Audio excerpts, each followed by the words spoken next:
ദേഹമത്യർത്ഥം ജഡം ക്ഷണഭംഗുരം മോഹൈകകാരണം മുക്തിവിരോധകം ശുദ്ധിവിഹീനം പവിത്രമല്ലൊട്ടുമേ ചിത്തേ വിചാരിച്ചു കണ്ടാലൊരിക്കലും ദുഃഖിപ്പതിനവകാശമില്ലേതുമേ ദുഃഖേന കിം ഫലം മൃത്യുവശാത്മനാം താതനെന്നാകിലും പുത്രനെന്നാകിലും പ്രേതരായാൽ അതിമൂഢരായുള്ളവർ മാറത്തലച്ചു തൊഴിച്ചു മുറവിളിച്ചേറെ തളർന്നു മോഹിച്ചു വീണിടുവോർ നിസ്സാരം എത്രയും സംസാരം ഓർക്കിലോ സത്സംഗമൊന്നേ ശുഭകരമായുള്ളൂ ജന്മമുണ്ടാകിൽ മരണവും നിശ്ചയം ജന്മം മരിച്ചവർക്കും വരും നിർണയം ആർക്കും തടുക്കരുതാതോരവസ്ഥയെന്നോർക്കണമെല്ലാം സ്വകർമ്മവശഗതം തത്വമറിഞ്ഞുള്ള വിദ്വാൻ ഒരിക്കലും പുത്രമിത്രാർത്ഥ കളത്രാദി വസ്തുനാ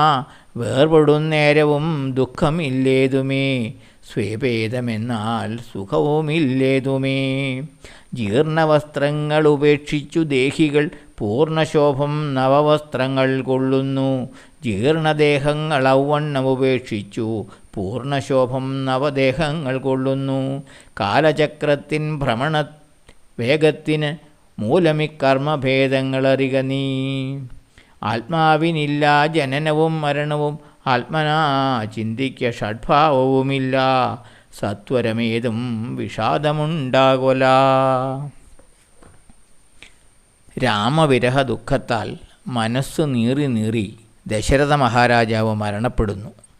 മാതുലഗ്രഹത്തിലായിരുന്ന ഭരതൻ കൊട്ടാരത്തിൽ തിരിച്ചെത്തുമ്പോഴാണ് രാമൻ വനവാസത്തിന് പോയതും ആ ദുഃഖത്തിൽ പിതാവ് മരണപ്പെടുന്നതുമെല്ലാം അറിയുന്നത്. അതിൽ മനം നൊന്ത് ഭരതൻ പൊട്ടിക്കരയുന്നു. അപ്പോൾ വസിഷ്ഠമുനി ഭരതനെ ഉപദേശിക്കുന്ന വരികളാണിത്. ജനന മരണങ്ങൾ പ്രകൃതി നിയമമാണ്, സ്വാഭാവികമാണ്. ശരീരത്തിന് മാത്രമേ നാശമുള്ളൂ, ആത്മാവ് മരിക്കുന്നില്ല. ഈ തത്വം അറിയാത്തവരാണ് ഇഷ്ടജനങ്ങളുടെ മരണത്തിൽ ദുഃഖിച്ച് മാറത്തലച്ച് വിലപിക്കുന്നത്.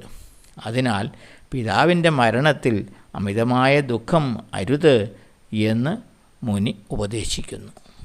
ജയ് ശ്രീറാം.